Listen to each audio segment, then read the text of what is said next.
Actually, nakakalito, Mr. Chair, and I think Kanina ba, Mr. Chair, we have resolved na siya na yung sasagot for Pastor Kibuloy.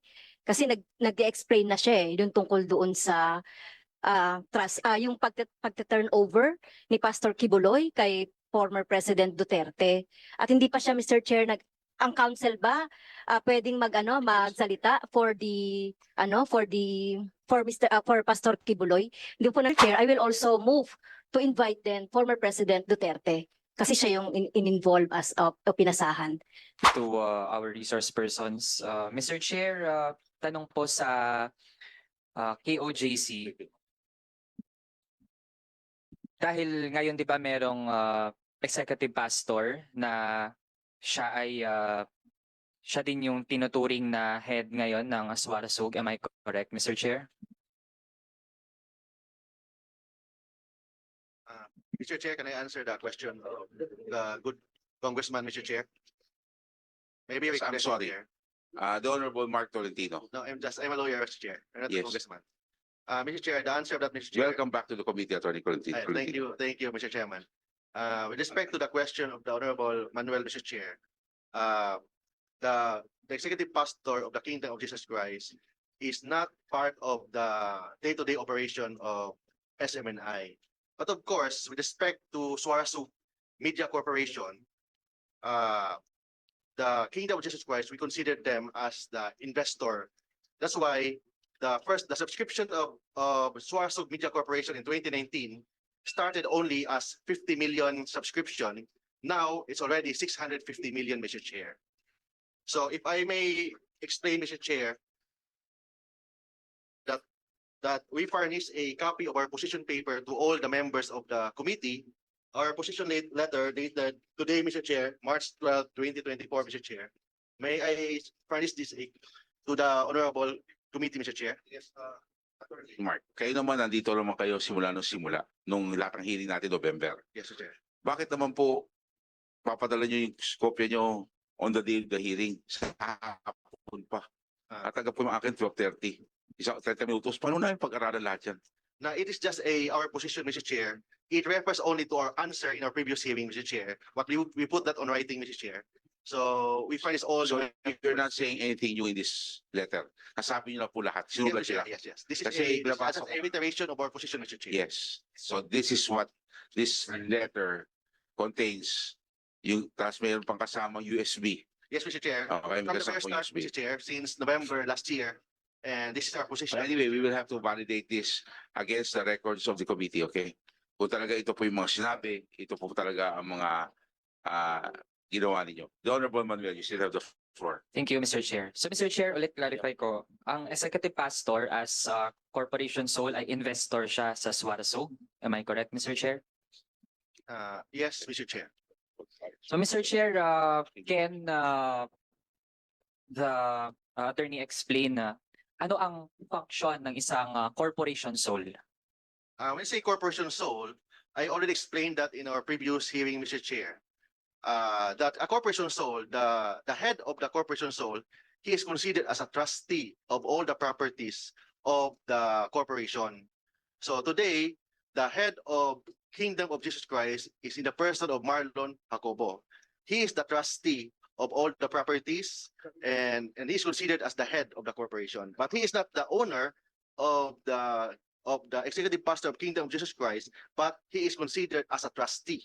When I say trustee, pinagkatiwala sa kanya ang Kingdom of Jesus Christ. The real owner are the members of the religious organization. Mr. Chair, ano-anong properties ang pinag-uusapan natin? Ano-anong properties ito ng KOJC na kung saan trustee ang executive pastor? I am not the best person to answer that, Mr. Chair. I am just a lawyer or the legal counsel of SMNI. So I cannot answer that, Mr. Chair. Then, Mr. Chair, we request the legal counsel of KOJC to answer. May I respond, Mr. Chair? May I respectfully request that the question be repeated, Honorable Manuel? Yeah, Mr. Chair, since nabanggit na ang executive pastor ay siya ang trustee ng lahat ng properties ng KOJC, I was asking ano-anong mga properties ang pinag-uusapan natin dito? Mr. Congressman, marami po kasi eh. We will be happy to furnish the committee with a list of the properties, but offhand, I would say properties dedicated to the propagation of the faith.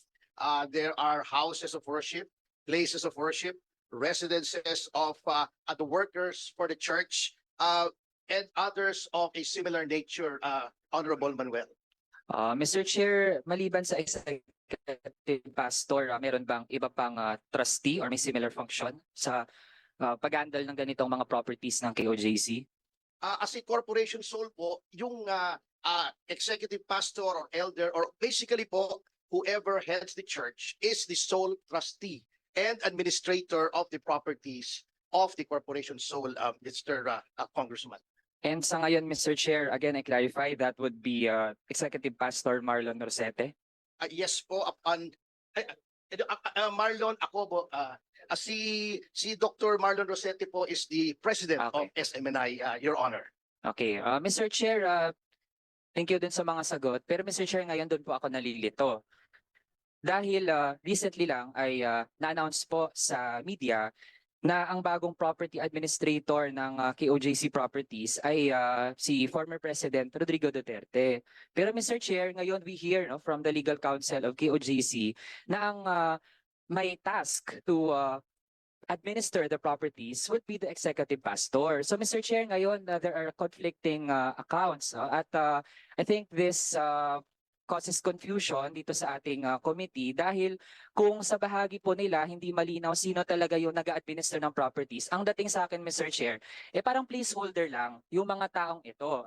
Yung pagkakaroon ng corporation sole, sino yung nakalagay dyan, it seems na hindi talaga sila yung nagmamanage ng mga properties na dahil yung KOJC ay yun din naman ay investor doon sa Suarezog na siya ding nagmamanage ng SMNI. Kaya Mr. Chair, I think this opens more questions sa ating committee dahil I think wala namang recent issues na involved si executive pastor. Kung merong involved sa maraming issues ngayon, Mr. Chair, that would be Apollo Kibuloy. Pero bakit merong pag-transfer ng responsibility from the executive pastor as the property administrator to former President Rodrigo Duterte? Actually nakakalito, Mr. Chair, and I think this compels the committee to go beyond yung labels at kung sino lang yung mga taong nilalagay ng KOJC o ng Suarezog sa kanilang mga official records na pinapasa nila maging sa Securities and Exchange Commission. Yun lang muna sa ngayon, Mr. Chair. Very briefly, Mr. Atty. Chair. Topacio. Yes, very briefly, Mr. Chair. When we say administrator, Honorable Manuel, that is in the concept of trustee of the properties. The executive minister remains trustee. But however, under the general rules of administration in the civil code, or when read together with the provisions of the revised corporation code, of course, the executive minister or the elder or the archbishop, etc., of any religious organization cannot be expected to comply with the spiritual aspect of running a corporation sole, a religious corporation, and the day-to-day administration. And the revised corporation code itself, Honorable Manuel, states that there may be schemes in order to assist the trustee in administering. Therefore, the short answer is that the executive minister remains trustee, but in running the affairs of the Point of order, Mr. Chair. Point of order.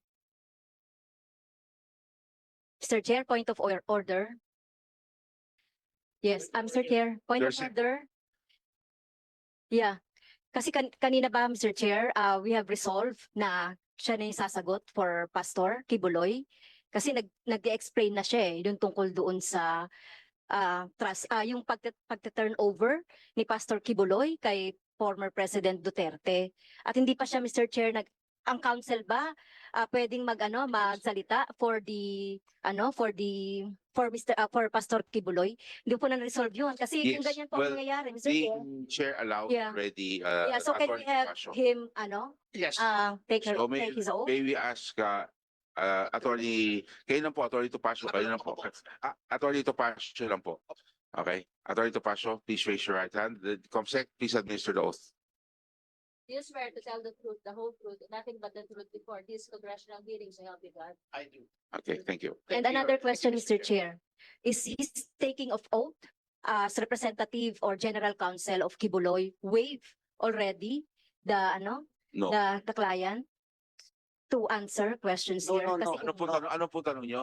So, ibig sabihin po ba yung pag-oath at pagte-testify po ni Atty. Topacio ay wini-waive na natin? Yung ano po? Yung pagpunta ni Kibuloy Hindi dito? po. We've Okay. cited him So- in contempt and we will be asking for that he be Okay, so gusto lang po nating malinaw yun, kasi ang tanong po kasi ni Honorable Manuel po ay yung tungkol dun sa pagte-turnover po. yes, Doon, okay. he'll be requested, he'll be asked to appear Okay. by the committee. So hindi And a po, proper motion will be entertained Later. in a while. Yes, thank okay, you. so hindi po yung sagot ni Atty. Topacio yung sasagot doon sa Opo. mga tanong natin. Because marami Okay. pong Yeah, okay. dapat sagutin si Pastor Kibuloy as explained earlier. Now, hindi po lahat masagot. Kundi nga kung nasagot ni Yes, Atty. Rolex tsaka ni Atty. Mark yan. Yan, and in a proper time, Mr. Chair, I will also move to invite then former President Duterte kasi siya yung in-involve as pinasahan ng property. Okay. Mr. Chair, in proper time po. Thank you, Mr. Chair. Thank you. Okay. Short lang, Mr. Chair, given din na I think many of our fellow members would also want to ask. Mr. Chair, kung i-replay po natin yung sagot kanina ng legal counsel, malinaw po yung naging tanong ko at yung sagot din po niya ay task ng executive pastor acting as corporation sole yung pag-administer ng mga properties ng KOJC. Pero ang nangyari, Mr. Chair, ngayon mula doon sa executive pastor na wala namang kinasasakontang issue ngayon ay nalipat po yung task niya sa dating Pangulo. Kaya Mr. Chair, again, that brings more questions rather than answers sa komite. Mr. Chair, Thank you very much, the May I- Honorable Manuel. Yes, anyway, is there another question? may I make the clarification, Mr. Chair, about the question of, Maybe Atty. Topacio, can you because di po maybe can we also rise so that yes, Atty. Ambrosio. Mr. Chairman, may I also respectfully request that Executive Pastor Marlon Acobo be likewise sworn in because this is Please. his first time also, Your Honor. Yes, please. Please raise your right. Please swear to tell the truth, the whole truth, and nothing but the truth before this congressional hearings. Thank you very much. Okay, Atty. Ambrosio. as to the clarification with regards to the question of Congressman Manuel. So the scope of the appointment of former President PRRD is only in case of incapacity, disability, retirement, and other inability of the executive pastor and the board of administrators. So this is the appointment was made by the current executive pastor and the board of administrators that in case something might happen, the former president of PRRD will be able to manage the properties of the KOJC. Atty. Ambrosio, this is contingent to Upon- if something happens Yes. to whom? To the current executive pastor and to the board of administrators, Who is the executive pastor? Pastor Marlon Acobo. So if something happens to Pastor Acobo, Yes, then President Duterte may take over to manage May. the properties. the Will pres- take over. will take over. Yes. Okay. Because doesn't Pastor Acobo, wala ba ho siyang assistant na pwede yung mag-take over? This is, Your Honor, this was a management prerogative.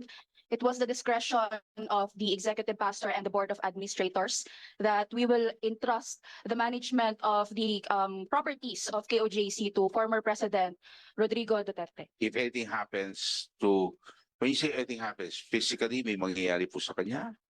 This pertains to any inability, Your Honor. Okay, thank you very much. Mr. Chairman. Mr. Chairman. Yes, The Honorable yes, I have question to Pastor Executive Mr. Acobo. Ilan taon na po kayo? I'm 58, Your Honor. Yeah, you look very fit. Si former president, ilan taon na po? More or less, 79, I think. 79. Kasi, Mr. Chairman, if I may, kasi meron po akong friend na may edad na, 60 plus, nagkaanak, okay? So yung mga kumpare niyang kinuha, may age bracket siya, ka-age niya, kumuha siya ng mas bata.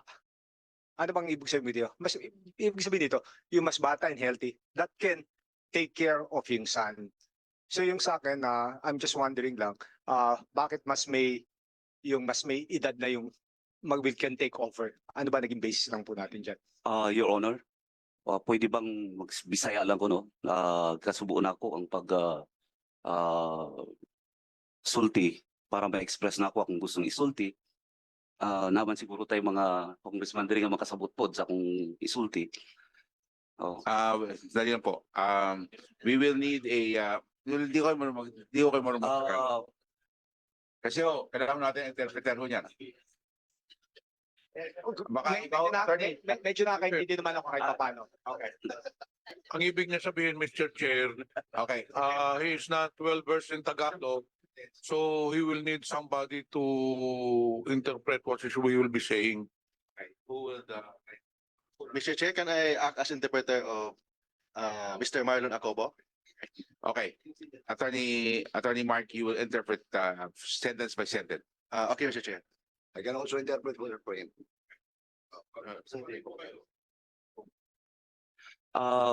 Inaani manggod ang hemtang, Your Honor, no? Ito ang sitwasyon, Your Honor. Senator Congressman Pumarin. Nganong gipili namo si former President PRRD na Bakit mahimong pinili, administrator sa Kingdom Properties despite sa iyang edad? bakit pinili namin Okay, si ang PRRD? point nimo, Your Honor, is ang edad. Patapusin mo ako. Bakit Meron po kayo interpreter. Okay, Kaya kailangan pinili mag-focus namin kayo. si PRRD? Pastor Acobo, please address your answer to the chair, not to the member of the committee. sorry po, Thank sorry you. po. Bakit pinili namin si PRRD despite sa kanyang edad?